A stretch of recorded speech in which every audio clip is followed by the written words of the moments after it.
जय गुरु जी। संगत जी, गुरु जी महाराज अपने टाइम में कई सारी संगत को तांबे का लोटा ब्लेस करके दिया करते, जिसका जल पीने से उनकी बड़ी बड़ी बीमारियां दूर हो जाया करती थी। तो संगत जी, आजकल जो नई संगत जुड़ रही है, उनके मन में तांबे के लोटे को ब्लेस कराने को लेकर तरह तरह के सवाल होते हैं।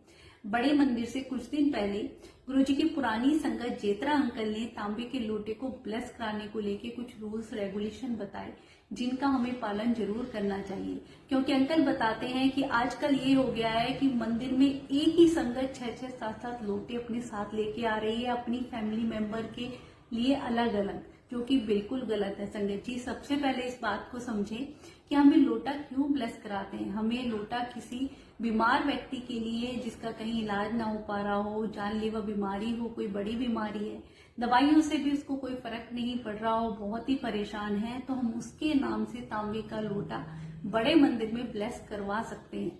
हो सके तो आप बीमार व्यक्ति को साथ लाएं। अगर वो नहीं आ सकता है तो कोई भी एक फैमिली का मेंबर तांबे का लोटा ब्लेस करवाने आ सकता है। आपको एक नया तांबे का साफ सुथरा लोटा लेना है, क्योंकि एक बार गुरुजी की एक पुरानी संगत गुरुजी के कहने से तांबे का लोटा ब्लेस करवाने के लिए लाई, तो उसमें एक डेंट लगा हुआ था। तो गुरुजी महाराज ने मना कर दिया कि इसमें ब्लेसिंग नहीं रुकेगी। तो संगत जी, साफ सुथरा लोटा हो, आपकी कमाई से खरीदा गया हो, आप मेन मंदिर के हॉल में जाएंगे तो सेवादार आपसे वो लोटा लेंगे और गुरुजी महाराज की गद्दी से टच करा के ब्लेस करके आपको वापस दे देंगे।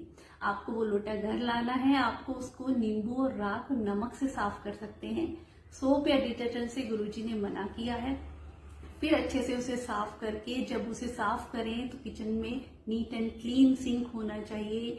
चप्पल उतार के मंत्र जाप करते हुए, गुरुजी महाराज को याद करते हुए जितना आप तांबे का लोटा चमकाएंगे, गुरुजी महाराज उतने हमारी कष्ट परेशानियां दूर कर देते हैं। फिर उस तांबे के लोटे में जल भर के उसे ढक के गुरुजी के स्वरूप के सामने रख दीजिए। सुबह उठ के सबसे पहले वही जल आपको बीमार व्यक्ति को पिलाना है। आधे जल से उसे नहाना है और आधे से पीना है, और बाकी फैमिली मेंबर्स को वो जल नहीं देना है।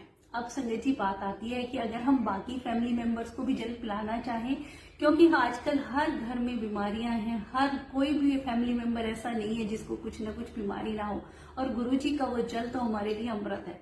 तो संगत जी, गुरुजी ने अपने वचनों में कहा कि आप एक तांबे का लोटा जल भर के अगर मेरे स्वरूप से टच भी कर देते हो तो उसका जल अभिमंत्रित हो जाता है। तो आपको ऐसा ही करना है। एक तांबे का लोटा सारे फैमिली मेंबर के लिए, एक ही लोटा काफी है, उसमें जल भर के रख दें और सुबह उसका जल थोड़े थोड़े सारे फैमिली मेंबर ले सकते हैं। दूसरी बात संगत जी, जब भी आप बड़े मंदिर जाते हैं तो तांबे का लोटा, जब ये खास दिन होते हैं जैसे गुरुजी का बर्थडे या शिवरात्रि